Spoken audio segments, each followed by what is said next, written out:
എന്തിനാ ആവശ്യമില്ലാത്ത പണിയൊക്കെ ചെയ്യണേ?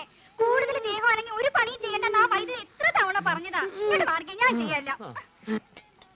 എടി, ആൾക്കാരിയ്ക്കുമ്പോ എന്നെ അസുഖക്കാരനാക്കരുതെന്ന് ഞാൻ പലവണ പറഞ്ഞിട്ടില്ലേ? എന്തേ ചേട്ടൻ ഒഴിച്ചു തന്നാ ചമ്മന്തി കഴിക്കൂ? അയ്യോ ചേട്ടാ, ഞാൻ അങ്ങനെ എന്റെ ഉദ്ദേശം എനിക്ക് മനസ്സിലായി. എടോ, അന്തസ്സും അഭിമാനവും വിറ്റ് വേണ്ട വേണ്ട. എടി, ലക്ഷണത്തൊരു പൂവനോട് ഉള്ളപ്പോ പടക്കോഴി കൂവണ്ട. നീ പോടി അപ്പുറത്ത് പോ. ചമ്മന്തിയില്ലേ വേണ്ട? ചമ്മന്തി വേറെ ആണുങ്ങൾ അവിടെ ഉണ്ടെങ്കിൽ ചേച്ചി അങ്ങോട്ട് ചെല്ലണമെന്ന് ചേട്ടന് ഇഷ്ടമല്ലെന്ന് അറിയാലോ. നേരത്തെയുള്ള പണിയെല്ലാം ചെയ്തേ ആള് കിടപ്പിലായ നഷ്ടം എനിക്ക്. കൊതിപ്പിക്കാണ്ട് രണ്ട് പുതിയ മാജിക് പഠിപ്പിച്ചെന്നെ. മര്യാദയ്ക്ക് എന്നാ നോക്കാം. നിങ്ങൾ വരാൻ വയ്യപ്പോ ഞാൻ കരുതി ഇന്നിനി വരികയല്ലെന്ന്. സരസു, പഴയ ആഹാര സാധനങ്ങൾ എടുത്ത് കാടി വെള്ളത്തിൽ ഇടണ്ട. സുഗുണം വന്നിട്ടുണ്ട്. പഴുത്ത് പിടിക്കുന്നു.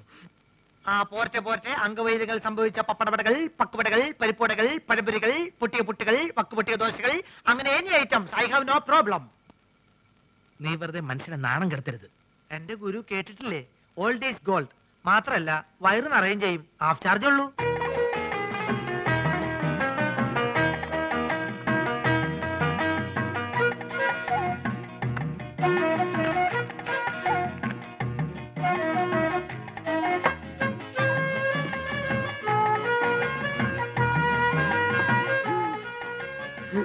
ചേച്ചി എത്രയായി? ചേച്ചിക്ക് എത്രയാവട്ടെ? ഇവിടെ ഇവിടെ 3 പേര് 15 വെള്ളം വെള്ളം വെള്ളം.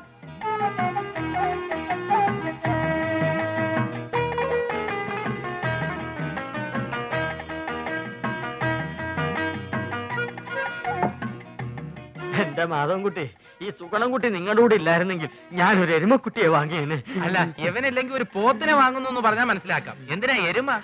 എരുമയാവുമ്പോ പഴയ ആഹാര സാധനങ്ങൾ തിന്നുകയും ചെയ്യും, പാലും കിട്ടും.